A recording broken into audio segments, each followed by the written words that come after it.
Hi, everybody. Can you hear us? Can you hear me? Excellent. Excellent. And you can hear me too, right?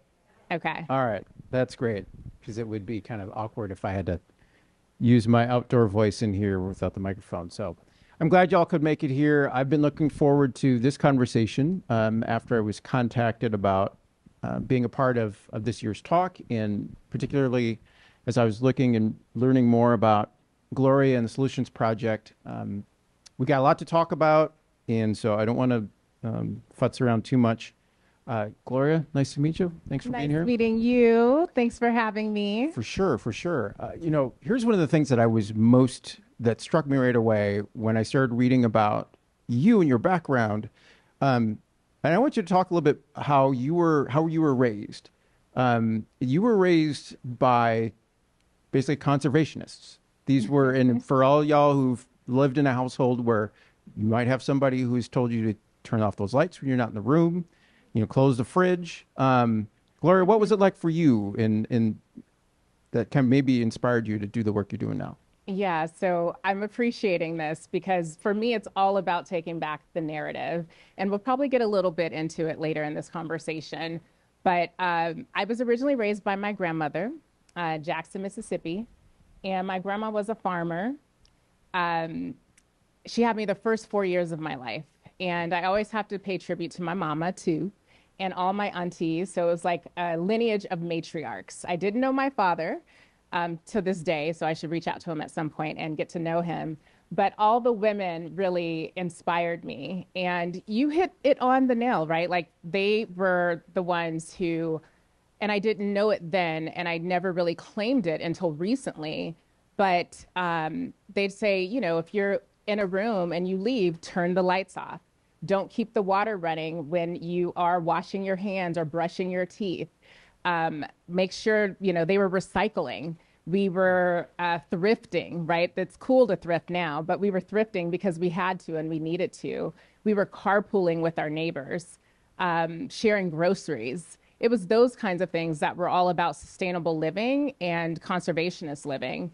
And my grandmother, being a farmer, she was already composting. I knew nothing about that. I didn't even know what that word was, but I knew it was something over there that smelled a little bit to me. And as I got older, I was like, oh, snap, my grandma was a composter. And who would have thought? And the more that I started doing this work, I got to know other people and I started talking about that. And people really appreciated that narrative because all too often it's not said that people who look like me are conservationists. And even though we were conservationists out of necessity, it's those kinds of stories that are not always told. And it's my duty to start telling those stories. And again, I've been joined by many people who are starting to tell our stories in that way. Tell me more about that. Just finding community, finding the people who share the same interests and concerns. Do you have a sense of what age you were when you said, hey, I should get involved in making sure not only that, how I was raised to conserve these natural resources, but to help try to influence other people? So, in addition to those things, I often talk about being raised in poverty. And I didn't realize it again when I was younger, like really young. We had everything that we needed. I had really good food. Everyone in my family knows how to jam in the kitchen. And it wasn't until probably elementary that I started to go to my friends' homes and I saw where they were living and how they were living and what they were eating. And I went to a predominantly white school pretty much all my life until high school. That changed. But prior to that, I did. And that's when I started paying closer attention to how me and my family were living. As a child, you're just playing. You want to be outside. You want to eat good and have fun. But when I started seeing how other people were living, then I started looking at my uncles. And I was like, oh, my uncles are day laborers. Again, most people attribute that only to the Latino community, but it's actually, a lot of Black men and women are also day laborers. And they were in and out of work. And my mom was like the home that everyone came to. And so being in and out of work also meant that they lived with us a lot. The other things that I saw was my mom, who was a single mom. I'm the oldest of three. And she was working full time. And we were still on public assistance. I still had that little ticket to eat free at school. And as I got older, again, I'm like asking these questions, like, how is that?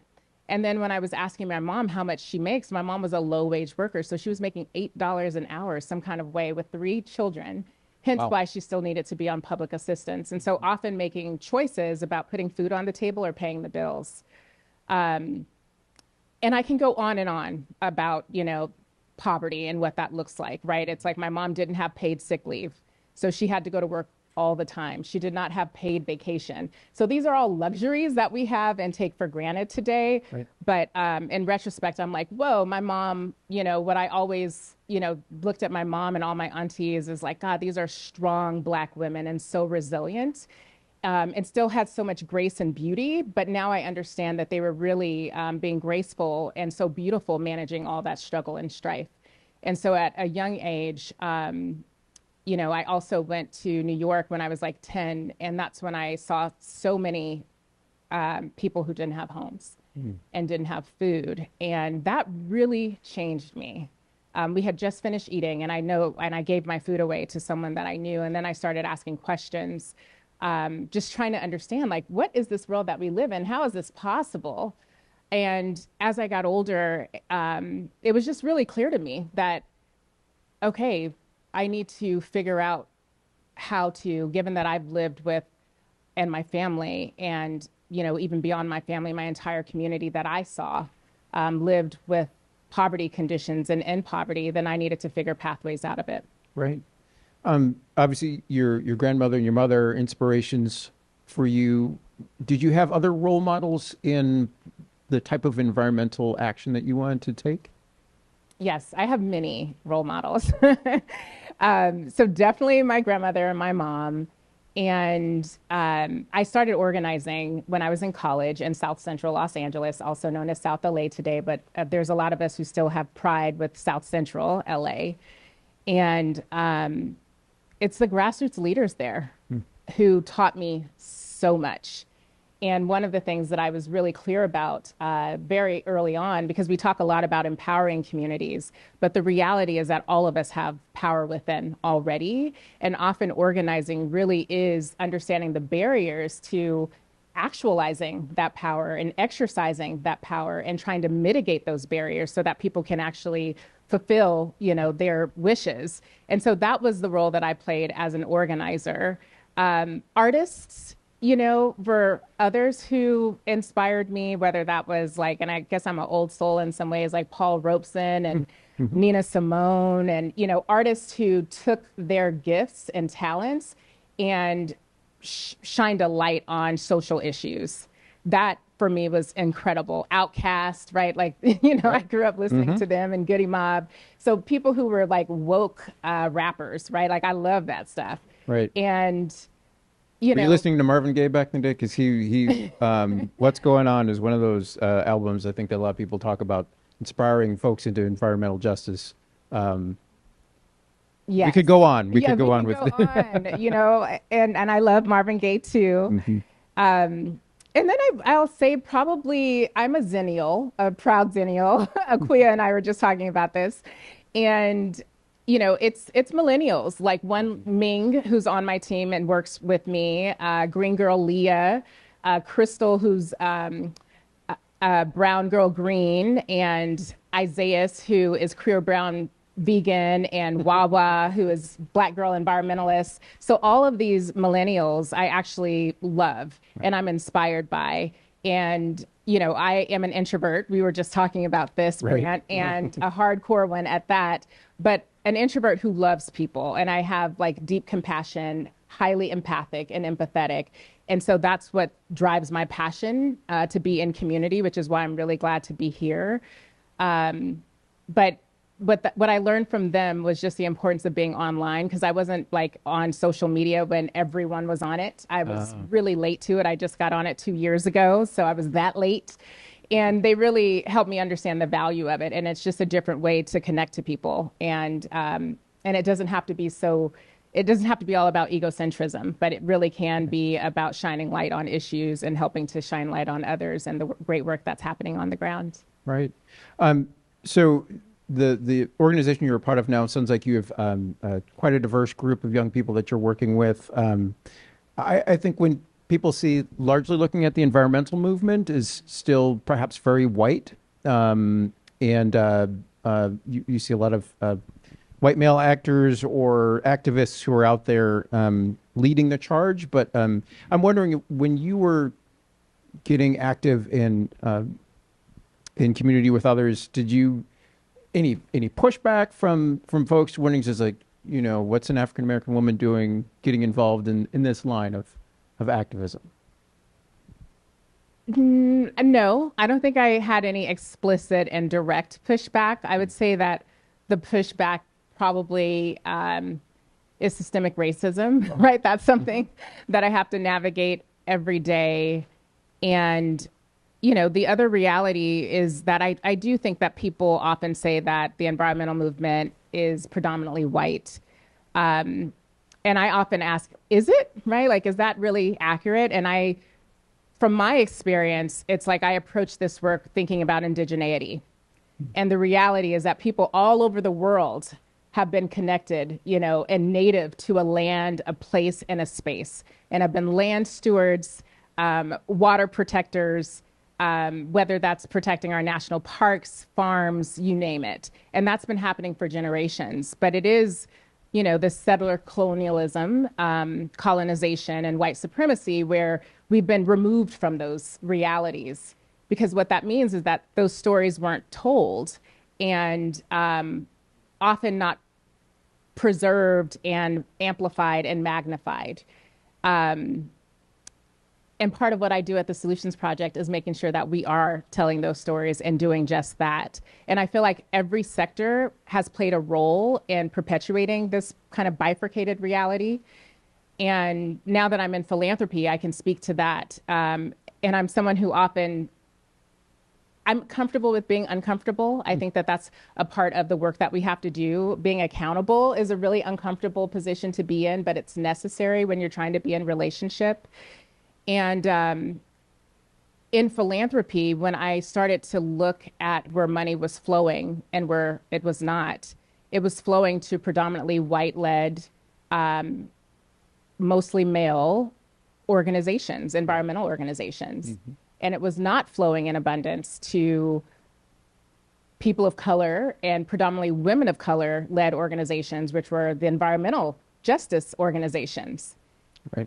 And so that's something that, for me, I have a responsibility to disrupt that, because philanthropy is supposed to be about the love of humanity, but some kind of way, the way that money flows looks racist. So there's a contradiction there. For sure. And excuse me, I want to ask you definitely more about philanthropy and the role that philanthropy, the changing role perhaps of philanthropy. I also want to go through, let's talk for a few minutes about the problem and the solutions. Okay. First, with the problem, I think, when we're talking about, excuse me, climate justice, we're talking about racism, basically. So we'll go there.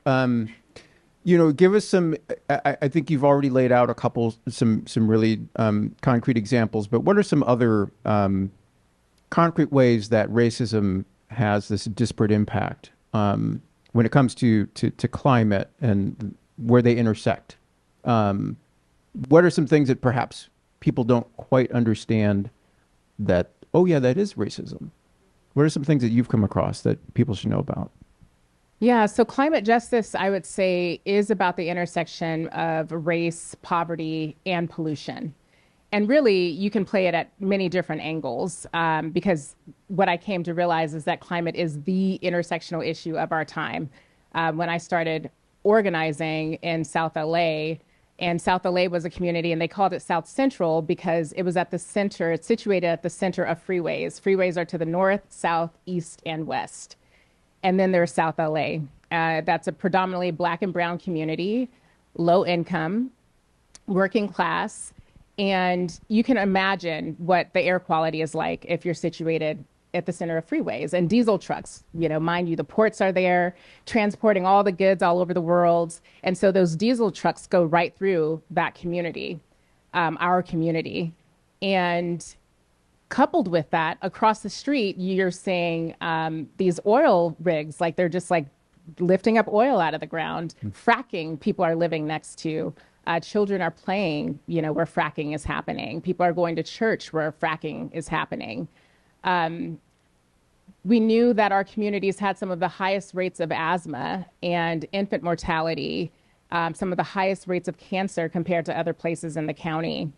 And when I started learning about climate justice, for me, I looked at it as a growth sector. So when I started organizing, I started doing research. The organization that I ran, which was called Scope in South LA, and I started organizing there, was originally an economic justice organization, but I transformed it into a climate justice organization, one of the leading grassroots climate justice organizations in the country now. But back then in 2006 or 5, something like that, I was researching climate as a sector. And I was looking at growth industries because, again, we were an economic justice organization, so it was all about getting people out of poverty.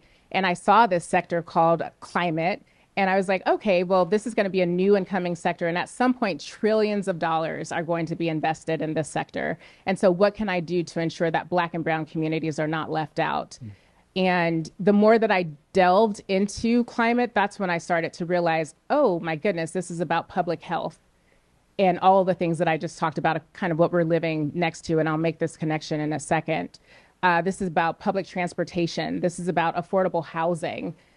This is about air quality and water quality.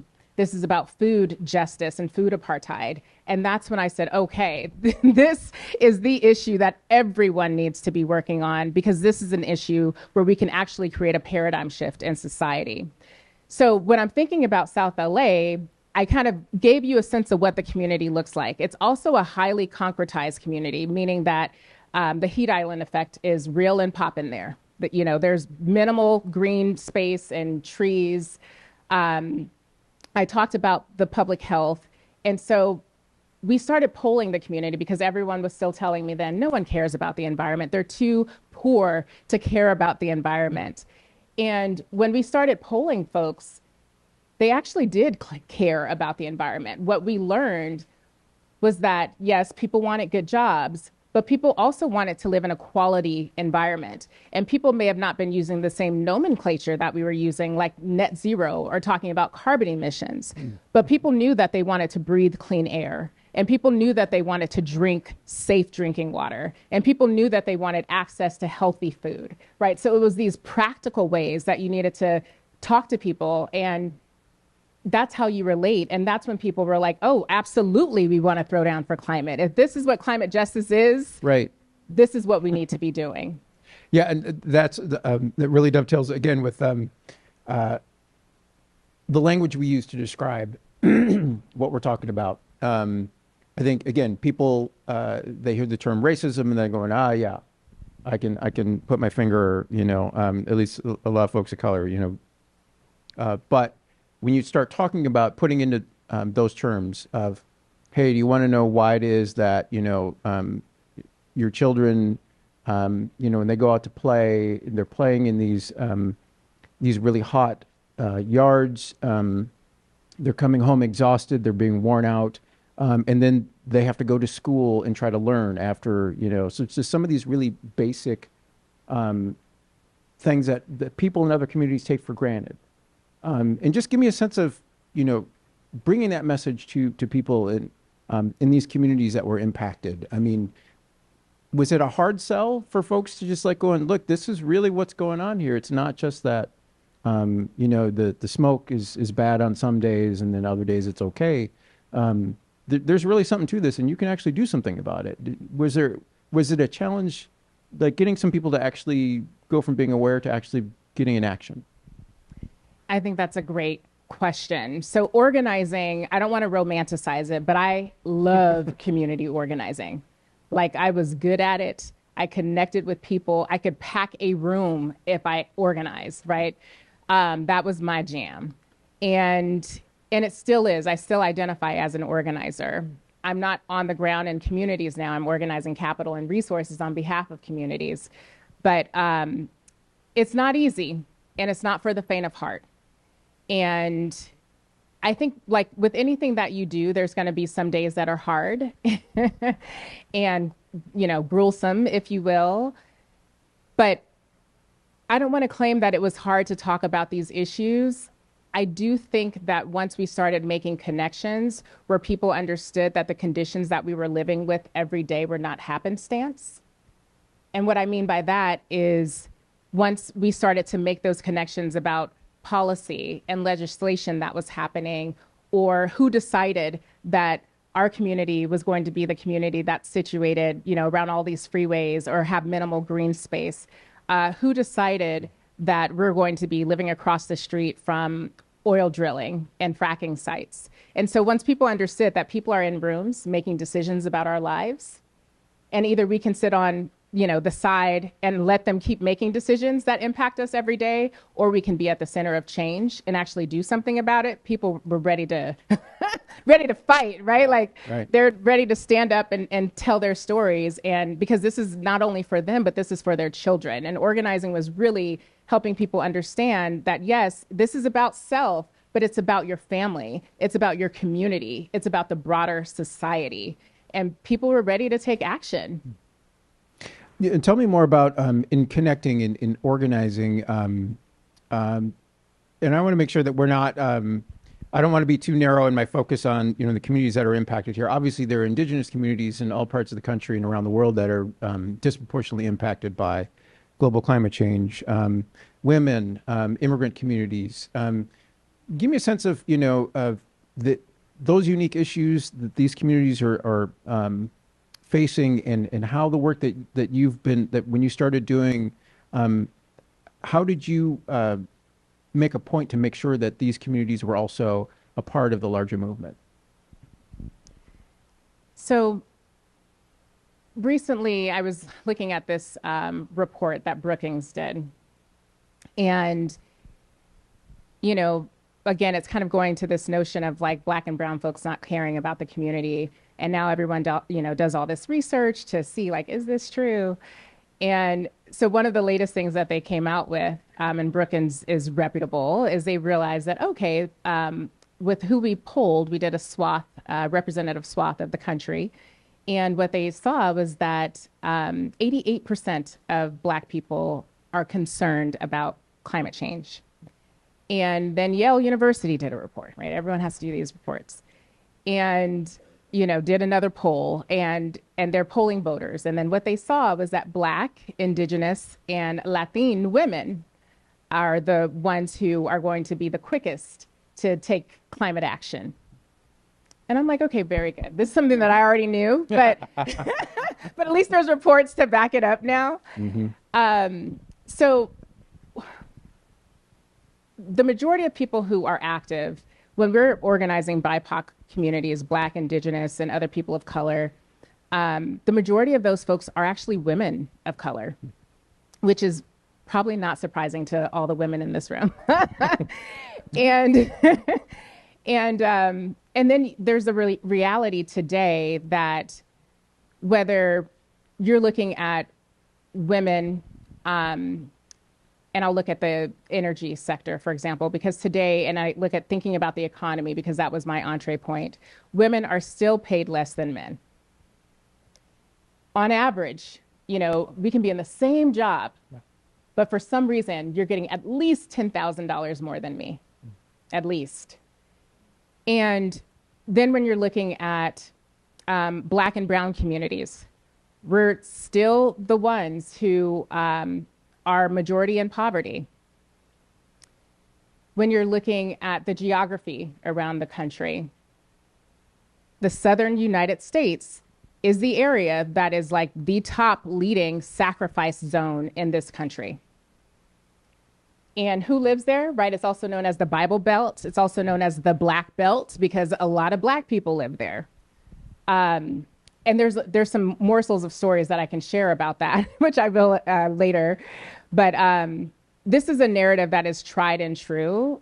And when people, and I'll just take myself, if I'm living in South LA and I'm listening to this tried and true narrative, and it's my daily experience, and I finally have an entree point to start telling that story to people who have decision-making power over my community. And I'm now understanding that it actually should be me having decision-making power over my community. I'm the one most impacted, and therefore I'm the one who knows best what I need and what I deserve. And not only that, but I also have a vision for what needs to change. Then let me do my due diligence to make sure that I'm in these centers of change, voicing my analysis of the problems and conditions and my vision for what needs to change. And even more, the means to that end, saying that I want to be a player and helping to create this change. And I want to, if possible, have a seat at this decision-making table so that I can start sharing my expertise and seeing myself as an expert too. Because I think one of the dominant theories of change, it's like we are so used to putting people in office and kind of thinking that, okay, that's who's going to represent me and my interests. When the reality is that, again, we talked about accountability briefly, but being accountable is a key part of that job. And who people are accountable to is me and you and all of us in this room. And our leaders really understood that. So people started just moving in their power. And that's one of the best things to see as an organizer. You know, and you mentioned how a lot of this came as not news, excuse me, to people in these communities that have been most harshly impacted by climate change.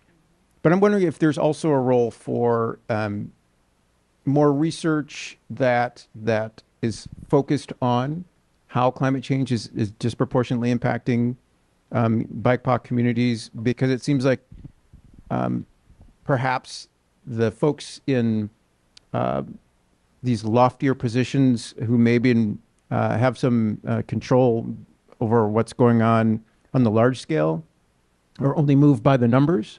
Maybe not necessarily they hear a bunch of anecdotes. They may hear, you know, they maybe there's a public hearing in front of the Energy Commission, and, you know, you're hearing of anecdotes here and there of people mentioning how they've been sick since they've been living in, you know, near this plant. But is there a need for more of this type of research? There's a lot of good investigative journalism that's going on that's exposing some of these causes for some of these disparities. I'm just wondering if you think there's more that we can do in those areas to maybe shed some more light by using more data and more investigation. I'm appreciating all your questions. So part of me wants to say yes, right? Like data is great. You know, everyone wants to be backed up by data. It's something that we glorify for some reason in our country. And I understand the importance of it for exactly what you said. You know, as long as it's research, I don't want research for research's sake, but if it's research that is going to be used to do something about something, then that makes sense to me. Now that we know better because we've done the research, what are we doing to make it better? Then there's a side of me who's like, oh, God, do we really need more research? Mm-hmm. Like, how much more research do we need? And I think about Sharon Levine, who is at Rise St. James, which is a parish in Louisiana. And she and her entire community and generations prior to her they live right now, and the generations prior lived next to petrochemical plants, a whole row of petrochemical plants, so many. And what they used to call it locally was Cancer Alley. Yeah.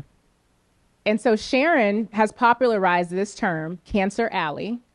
The community did so much research, right? And I do believe in community-based research. You know, if we want to put research somewhere, it's like that's who we need to be funding to do research. And they were the research, mm-hmm.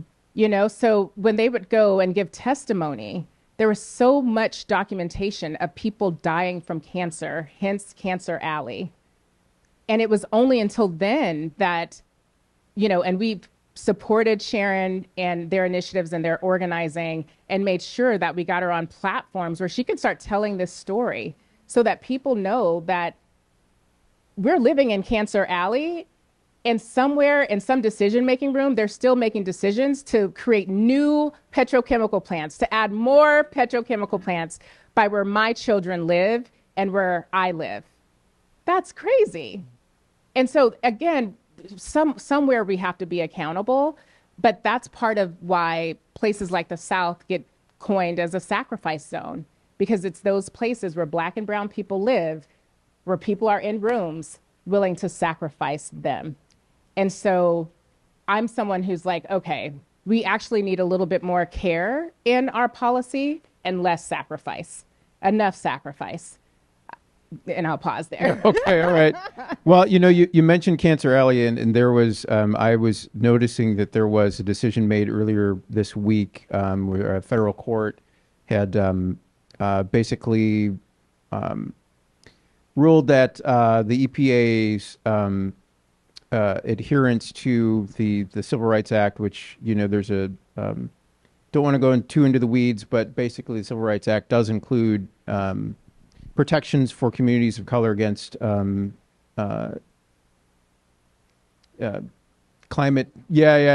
hazards in places like Cancer Alley. And so unfortunately, this particular ruling, which came out earlier this week, is kind of takes away some of that impact from the, it's going to go on in the courts, but it doesn't sound like the greatest step. And I don't know if folks have a lot of confidence that the Supreme Court of the U.S. will make that right. So yeah, not since the affirmative action rulings, they do not have confidence. That could be a whole other discussion we could do, but we won't go there. Let's shift to solutions, and this is particularly a part of your background that I've been particularly interested in. And I don't know if you coined the term solutionary, but it seems to be very a term that may include all kinds of stuff in it. But I'll ask you, basically, tell me what a solutionary is. A solutionary. So I'm thinking, I wish I could say I coined it. I'm thinking of Grace Lee Boggs, who said that solutionaries are today's revolutionaries. And I love that. And the reason that I love it is because when I think about being a solutionary, I think it is about emancipating your imagination away from the indoctrination of the status quo. And it's freeing your mind so that you can see a different way. I think it's too easy to settle for what we experience and live with every single day. The challenge is, can you dream of something better? And you absolutely can. And we just have to give ourselves permission to do that.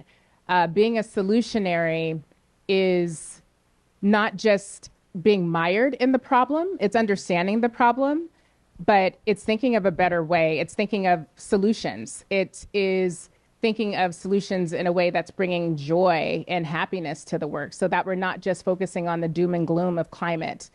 We all know those sob stories, but people want to feel the joy of possibility. And that's what being a solutionary is. It's bringing more joy into this work and bringing more vision and being a revolutionary, as Grace Lee Boggs would say. Is there something revolutionary about a person seeking solutions? Absolutely, especially if they're community-led, community-centered, and community-based solutions. That's revolutionary. Right. So I'm curious about when we're looking at it, the movement to include and make sure that the movement is led by the people who are most impacted by the problem. Tell me about what you've seen among the people that you've been working with. You've mentioned some of the people that inspire you, but tell me more about what you're seeing out there more broadly, and what's driving young people of color and women of color to take leadership roles, and what's important about that. What's important about it is that the people most impacted really should be the ones deciding what they need in their own life. Like, it's really simple. And I don't mean to bring up these tangents from like affirmative action, and now I'm thinking of women's bodies, right? It doesn't make sense for a bunch of men to be making decisions about a woman's body. That just doesn't make sense. You know, if I'm the one who's most impacted in a community living with these conditions every day, and you're over there on the hill, you know, with all that greenery and all those beautiful trees, why should you be making decisions about me when I'm down here in a highly concretized area, you know, breathing poor air, not having access to healthy food, and being in a low wage, dirty industry? No, like you need to be talking about me and hearing what I need and hearing what I want and what I desire. So it's simple things, right? It seems so commonsensical, but again, because of like, you know, settler colonial ways, I think that we have been accustomed to and kind of like these traditional ways of change happening where you just elect someone and think that they have it handled. I think, you know, we've gotten too comfortable in that, which is why people started organizing and building power for decades and generations prior to me being in this work. Right. Give me some examples of some of that joy that you're talking about. I'm curious about, you know, obviously you've got contacts with people around the country who are getting involved, and just give me a couple examples of just some of the movements that either your organization has helped fund, or just that you've seen just get off the ground and jump into it. What's inspirational about those stories? Yeah, so, you know, we talked about Sharon and Riot St. James, but since I'm in Minneapolis, I feel like, you know, I have to talk about the field at Root Springs. And I need to come visit, you know. But this is an organization, you know, that's right here, that's all about healing. It's about rest. It's about wellness for activists and organizers and artists, for women, for LGBTQ plus communities. It's a space for respite, to have peace of mind and solace and be in community. And again, all of those things that I just talked about are revolutionary. And it's sacred space. And that's why I say I need to be there. Like my spirit and soul is hungry for that. You know, I'm thinking about Honor the Earth, who is really shining a light on indigenous wisdom and ways of being and relating to the land, notably working on the Dakota Access Pipeline and protecting our waterways. You know, I'm thinking about groups in New York like Uprose, who just won hundreds of millions of dollars, and they basically saw this abandoned waterfront, this industrial waterfront, and they have a vision to transmute that industrial waterfront to solar, wind, and energy. And that's going to end up creating 5,000 jobs, and it's going to be bringing power to at least 1.5 million homes in New York. Wow. So it's, you know, there's just like so much, and this is grassroots, right? I just want to make sure people are clear. And I can name, you know, I think about APIN in California and Scope, my former organization.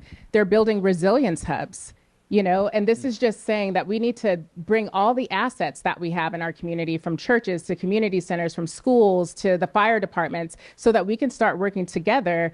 If we know that we're going to have extreme weather events, how are we working together and being in community so that we are prepared, not just being reactive and reactionary when they happen, but let's have a proactive stance and be in solidarity and collaborate so that we are ready, right? Like these are things that, you know, I hate to say it, but all of this great work, when I look at where funding is flowing, it is not funding to all this great work that's happening on the ground, led by grassroots, BIPOC leadership, women of color leadership. And that's exactly what we do at the Solutions Project. Like, for me, it's understanding that these are the areas that have been historically underinvested and disinvested in. And, you know, that's why we have this kind of divide with big greens versus the environmental justice organizations. Yeah. And furthermore, these are the stories where the light has not been shined on these communities, and platforms have not been there for communities to start telling their stories and taking back their narratives. So that's what we do at the Solutions Project. We resource the front lines, and we make sure that we amplify their stories and their solutions. How are there, you know, speaking of all these different groups around the country who are involved in obviously very local issues, but of course there's connections everywhere. How do you help connect some of these groups to, if you understand there is a group of folks who are trying to maybe it's a waterway issue. They want to perhaps, convert some industrial area to some place where that can be recreational or something like that. I mean, do you help connect these groups to say, hey, you don't have to reinvent the wheel. Here's some things that you can do that can help you achieve your goals? Absolutely. So that is why I think the social justice movement, the climate justice movement is golden, because we are intersectional. And most of us, a lot of us know each other. And if I don't know you directly, I know somebody who knows you. And that works, right? I come into this work with 20 plus years of relationships from organizing on the ground. That has helped me so much in this role at the Solutions Project. I leverage that every single day. We have our philanthropic trustees who are also leaders on the ground who help inform our grant making strategy. We talk to our grantee partners about where we should be investing our funds, what initiative is happening, what policy is underway, who's working together here, what alliance needs resources. These are conversations that we have with our partners. And because the relationship is organic, if something's happening, people just literally pick up the phone or send me a text and be like, hey, do you know such and such or someone else on my team? They'll do that with. And then we make those connections so organically where they're like, hey, I know you know such and such, or you're funding them. Can I connect with them? I heard that they're working on this initiative. We're about to start something similar. Would love to learn from them. And we make those connections seamlessly. Right. You talked a little bit about green jobs. I want to ask you more about the importance of including members of the communities most impacted by climate change to be a part of this. And I was struck by, I remember last year I was moderating a discussion which included Robert Blake, who's the head of Solar Bear. He's a member of the Red Lake Nation in north central Minnesota. He told me his philosophy of conservation also includes conserving the people of his community. So one of they train people to install solar panels, and he makes a point to train folks who have been incarcerated, perhaps people who have been through chemical addiction treatment, because those people should not go to waste. Tell me, how you think that's the importance of making sure that our people, that the people who are most impacted, are part of the solution, and what are some of the best ways to conserve, and this power of the human power that we already have, but maybe needs to be helped out a little bit. Yeah, so I'm loving this work. And I think that when I say climate justice and when we say climate justice, it's all about centering people. Sometimes the conservationist movement can forget about people. And that's why communities of color are back in that conversation, telling their own stories, being their own messengers, and saying that actually this work is all about people and our planet. And our planet is our home, right? Like we have to have a different relationship with the planet versus the relationship that we've had that's all about, seeing the planet as one big resource that we get to extract from. I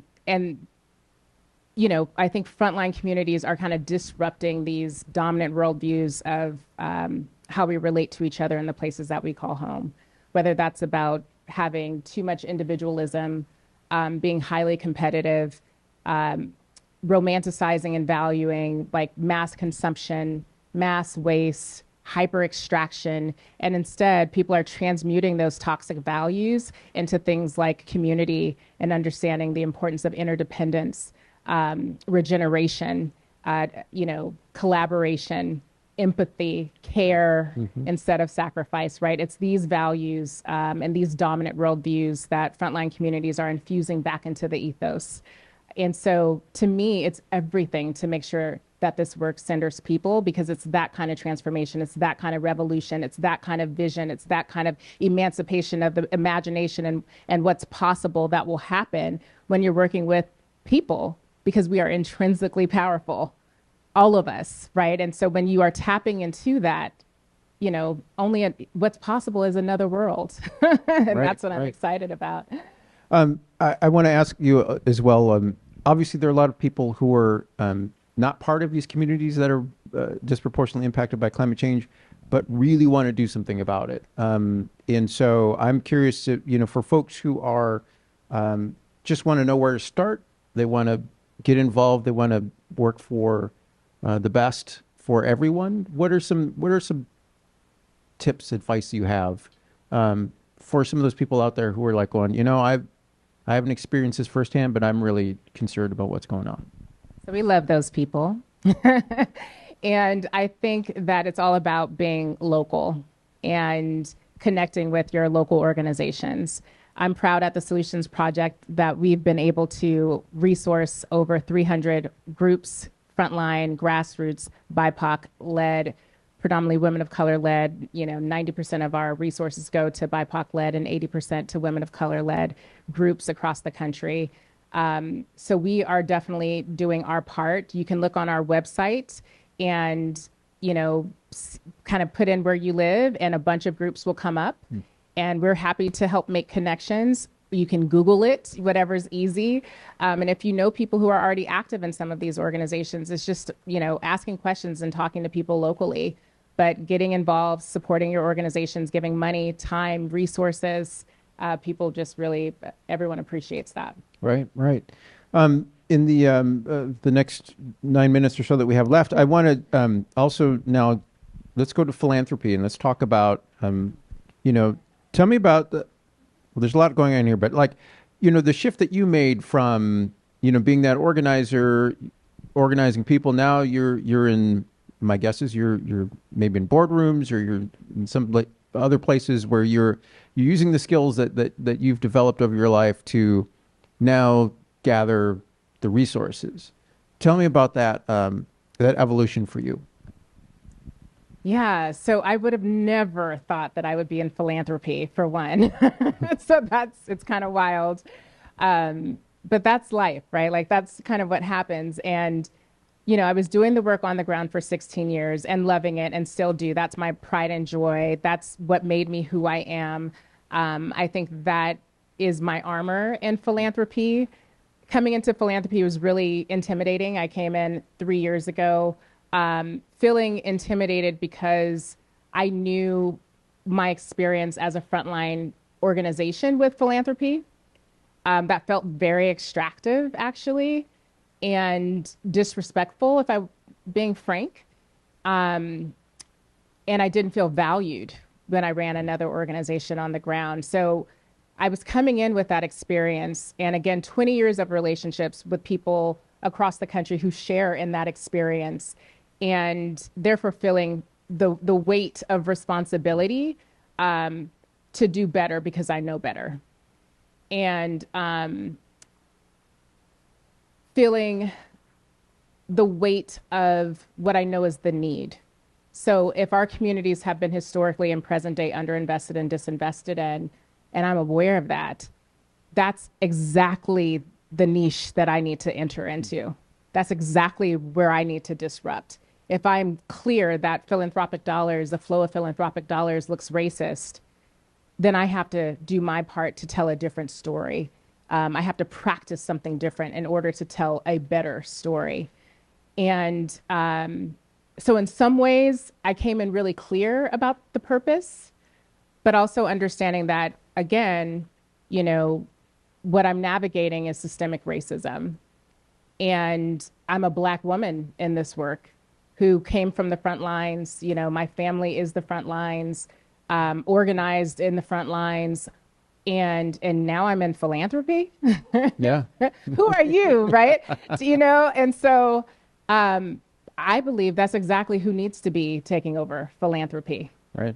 And, philanthropy, again, is about the Greek word, philanthropia, for the love of humanity. That's when I say we got to put a little more love in everything we do. And that's what I feel like my role is. So it's been eventful. I take this really seriously, and, hence why I need to come visit, because I haven't had a break. And I knew that because I was so clear about what needed to happen, right. I knew that I needed to come in hitting the ground running on purpose, and disrupting the shit out of the status quo, like I was clear about that. So to be clear, you don't have to be rich to be in philanthropy. Oh, you I'm just so need to happy have you said that. Yeah, because I think people may look at you and like going, oh, but it's like, but you're not saying you're the one who got a lot of money, but Right. you're helping to bring that money to the people who could use Exactly. I like to look like money. Don't get it twisted. Right? I ain't come from it, but I like to look like. I keep it stylish. But yes, I come from poverty, right? And I'm happy that you brought that up because when I first thought about philanthropy, I thought it was white billionaires who gave money away for charity and tax breaks, right? Like that's what I thought philanthropy was. And now, and that's who I thought a philanthropist was. But the reality is that I look at Harriet Tubman and Biddy Mason and Mary Ellen Pleasant and Madam C.J. Walker. These were all philanthropists. They gave what they could when they could. My grandmother and my family, giving at the church, giving, to people in their community. If someone can pay a bill, people pooled money together and gave it to them. Buying food for someone who didn't have food for their kids that week. That's philanthropy. And so, again, it's like taking back these narratives because I literally thought it was billionaire white men, right? Like I just knew. Right. And now I'm like, oh, no, like this was my family. This is like our lineage. This is what people are doing every single day. And that's part of what I feel like my job is to do is to help popularize these things. I came into philanthropy super clear that what I did not want to do was just be at a bunch of conferences talking to people who look like me, who do the same work that I do, applauding me because they agree with what I'm saying, or I sound really smart, or I sound like, ooh, I'm someone from the grassroots, so I know, right? I didn't want that. I knew that I needed to come in and figure out how to make this popular, how to get outside of preaching to the choir and talk to everyday people and to connect with everyday people so that people feel like this work is accessible, and more importantly, so that people see themselves in solutions and don't feel like it's just their job over there to figure it out. Right. But actually, it's my job too. Right. We only got a couple minutes left, and I want to ask you one more question. I think you kind of touched on this earlier during our discussion, but I think it's important to kind of leave on this particular question about hope, about inspiration, because there is a lot of scary news out about, and there's a scary reality. It's not just news. It's happening. What brings you hope? What keeps you doing this every day? First thing is community. Being in spaces with people and people who care and people who have heart. Our grassroots partners, of course, everyone that I've talked about, inspire me every single day and give me hope. And this reality about emancipating our imaginations away from the status quo and dreaming about a world that's possible and doing our part to create this world. I often talk about that, you can have a clean energy economy, right? Like we can attain that. Scientists say that it's possible if we like data, right? Like the scientists say it's true. We can do this. But the real challenge, when I talk about a paradigm shift, the real challenge is can we create a clean energy economy that benefits all people and communities, that centers most impacted communities, that repairs the harm that we've done? Can we build that society? Right. And that doesn't perpetuate the same structural inequities and income inequality and racism and sexism that exists in today's society? Can we build that society? And that's why I'm in this work. And that's what gives me hope, is connecting with other people who believe that we can. Right.